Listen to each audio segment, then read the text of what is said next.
próbáltam, hogy létrehozzam a weboldalamat. Nem egy olcsó mulatság ez, akkor Hát úgy nem. látszik. Azt már beszéltük, hogy ugye az időkép.hu-ra töltött fel az adatokat, viszont említetted most az előbb, hogy van egy saját internetes honlapod.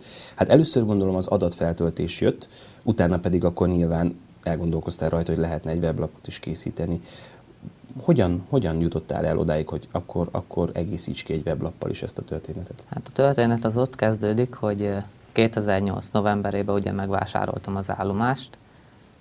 Egészen 2009 májusáig tökéletesen működött, amikor is elérte a város május 4-én egy szupercella, és annak következtében az én szélmérőmbe, vagyis hát nem közvetlenül a szélmérőmbe, hanem a szomszédos izzótelep helyébe belecsapott a villám, lecsapott, és ez áthúzott az én állomásomra, tehát a szélmérőmet tönkretette, és több mint 2 hónapnyi adatom elveszett, tehát utána, mivel nem tudtam szelet rögzíteni, és ekkor határoztam el magam, vagy ekkor döntöttem el végül is, hogy megcsinálom a weblapot, és novemberre lett kész a weblap.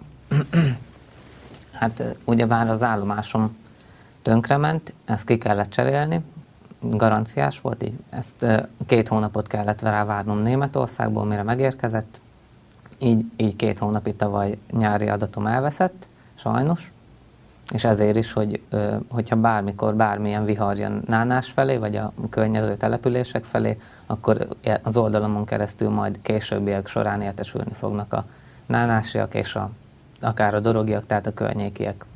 Nyilván el lehet mondani ennek az internetes oldalnak a nevét. Ez a www.nánásmed.hu. nánásmed.hu. És akkor tulajdonképpen itt milyen adatokat kapnak meg tőled a hajdunánásiak, mert hát akkor gyakorlatilag itt hajdunánásra vonatkozó, Igen, tehát igen. konkrétan ide vonatkozó adatokat és méréseket lehet látni. Tehát minden adatot, amit jelen pillanatban mérek. Tehát gyakorlatilag ugyanezeket az adatokat, amiről beszéltünk. Élő online adatokat, ugyanazokat az adatokat, tehát hőmérséklet, légnyomás, csapadék, páratartalom.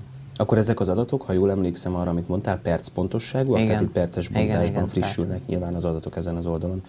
Ha már ennyit foglalkoztál ezzel a témával, ha már ennyi pénzt beleöltél, ha ennyire szereted, és hát nyilván nagyon-nagyon sok dolgot tudsz erről az egészről, ami az időjárással foglalkozik. Nem gondoltál arra, hogy esetleg tovább tanuljál, és esetleg ezzel foglalkozzál, ne csak hobbi, hanem talán hivatásszerűen is? Hát gondolkoztam rajta, csak hát ugyebár a munka mellett elég nehéz így elmenni egyetemre, meg főiskolára, meg hát az anyagi vonzata az azért elég húzós egy egyetemnek mostanában, ilyen válság mellett úgymond, hogy örül az ember, hogyha munkahelye van.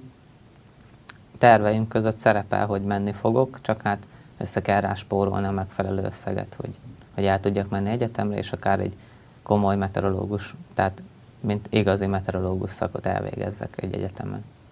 Hol lehet egyébként ilyen iskolába járni, ilyen egyetemet elvégezni? Milyen lehetőségeid lennének? Hát 2 lehetőség van a Szegeden, a Szegedi Tudományegyetemen és az ELTE-n Pesten.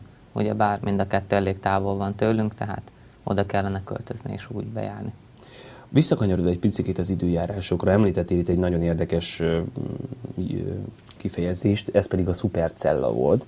Nos hát hobbi szinten, én tényleg csak ilyen nagyon-nagyon amatőr szinten nézegetem ugye az időképet meg a különböző adatokat, ezzel a kifejezéssel már találkoztam, hát ez túl sok jót nem jelent az időjárás szempontjából, tehát akkor ránk szakadhat az ég is odafentről igazából, igen, hogyha egy szupercella megközelít bennünket.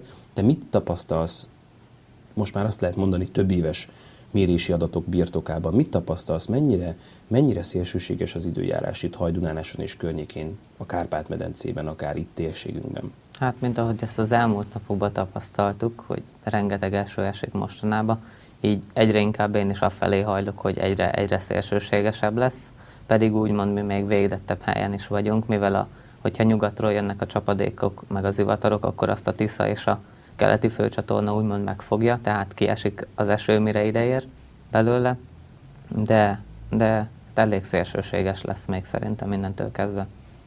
Amellett, hogy gyűjtöd az adatokat itt Hajdunánáson a mérőműszereiddel, olyannal nem foglalkoztál még, hogy akár előrejelzést készítsél? Vagy az mennyiben másabb, mennyiben nehezebb, mennyiben másfajta, mint adatokat gyűjteni és feltölteni az internetre? Előrejelzést elég nehéz készíteni, ugyanis a modelleket meg különböző egyenletekkel kell számolgatni, amit még én így mivel hobbi szinten indultam neki, hogy hobbiként foglalkozok vele, így még annyira nem nagyon olvasgattam utána, tehát ilyen komolyabb előrejelzéseket én még nem tudok csinálni. Az oldalamon is van az is, tehát külföldiek által készített előrejelzés. És akkor azt oda belinkeled. És akkor az és megjelenik az oldalon. Én egy furcsa anomáliát szoktam tapasztalni időnként, amikor próbálom összeszedni az időjárási adatokat, ugye hát leginkább amikor a rádióban dolgozom, ott az időjárási jelentésbe, hogy ezekre az adatokra szükség van, mégpedig arra, hogy néha előfordul az, hogy amelyik oldalt megnézem, az olyan adatot mutat, a másik oldal egy harmadikat, a negyedik oldal az egy totál különböző adatot mutat. Tehát néha nem igazán tudja eldönteni az ember, hogy akkor most mi is lesz. Lehet azt mondani, hogy ezek az előrejelzések egyébként egy nagy lutrik, mert hát te magad is mondtad, hogy modellek, matematikai számítások, na de hát odafent nem ilyen alapján dőlnek el a dolgok. Hát igen, nagyon sok tényező van, nagyon sok tényező befolyásolja azt, hogy éppen milyen lesz az időjárás, és szerintem az egyik legnehezebb dolog az, hogy megjósoljuk azt, hogy milyen idő lesz.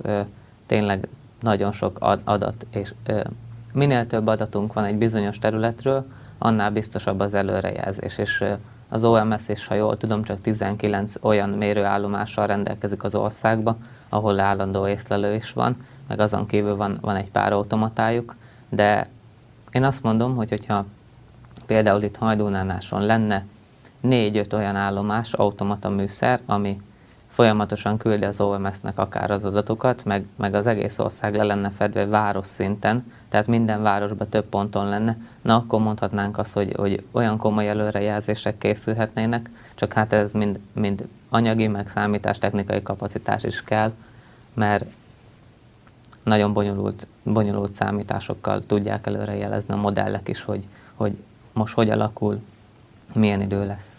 Nyilván a mérési adataidból azért te is levonsz bizonyos következtetéseket, akár a következő napok időjárásával kapcsolatban is. Mennyire szoktad te ezeket kielemezni? Mert említetted, hogy azért itt nagy mennyiségű adatot tárolsz már most a gépeden. Vissza szoktál nézni, hogy mondjuk tavaly ilyenkor mi volt, vagy 2 héttel ezelőtt, és kielemezgeted ezeket az adatokat? Szoktál ilyennel foglalkozni? Hát, szoktam, visszanézem, és akkor az oldalamon is például megtalálható egy ilyen archívum, ahol visszamenőleg a hőmérsékleti maximum és minimum értékeket megtalálhatják a nézők. Voltak már egyébként ilyen szélsőséges vad eredményeid, akár pozitív, negatív irányba, ami téged is meglepett, hogy Hajdúnánáson ilyen is előfordulhat? Hát most ez az utóbbi hét, ez a csapadék elég óriási csapadék mennyiség esett, tehát 60-70 mm csapadék volt az utóbbi 2 hétben, ami általában majdnem egy fél év vagy másfél évnek a megfelelő csapadékmennyiség, tehát elég sok eső esett most nem régen. Mert gondoltam, megemlíted azt is, hogy azért ezek talán most január vége, február eleje volt, ilyen nagyon-nagyon-nagyon hideg, gondolom, akkor is azért lehetett érdekes adatokat mérni mínuszfokok tekintetében. Mínusz 17, 18, mínusz 20, mondjuk tényleg az eléggé hideg volt. Befolyásolja egyébként az adatokat az, hogy a mérőállomás most a városban van, vagy a városon kívül van? Mondjuk említetted, hogy a Tungsram mellett, igen, ez a Szabadság utca, tehát eléggé a város szélén vagy, de befolyásolja az, hogy a mérőállomás a városban vagy a városon kívül van-e felállítva? Befolyásolja ugyanis az épületeknek, hogyha itt lenne benne a központban, úgymond a város hője, tehát az épületek máshogy verik vissza a hőt, és a hőmérsékleti adatokat biztos, hogy befolyásolná. Tehát nekem úgymond jó helyen vagyok kinn a város szélén, mert ott viszonylag pontosabban tudok mérni, mint itt benne a központban például. Vannak, ugye neked nagyon-nagyon komoly berendezéseid vannak, de vannak ezek a kis amatőr kis berendezések, amit kitehetsz az ablakba, akkor méri a kinti, benti, meg ilyen kis napocskával, meg különböző dolgokkal ábrázolja, hogy na most akkor milyen idő van, vagy milyen idő lesz. Mennyire precízek azok? Mennyire lehet azokra hagyatkozni? Hát én inkább nem nyilatkoznék róluk, tehát így tehát ilyen mutatványos ilyen dolgok mutatványnak ezek. Jó, tehát attól azért jóval pontosabb műszerek is léteznek. Még ami nekem van állomásom, az se egy profi kategória, tehát nem egy OMS stílusú mérőműszer, hanem úgymond egy amatőr kategóriába tartozik. Ezért is szeretnék egy komolyabbra beruházni, amire most elkezdtem a spórolást, tehát gyűjtögetek rá.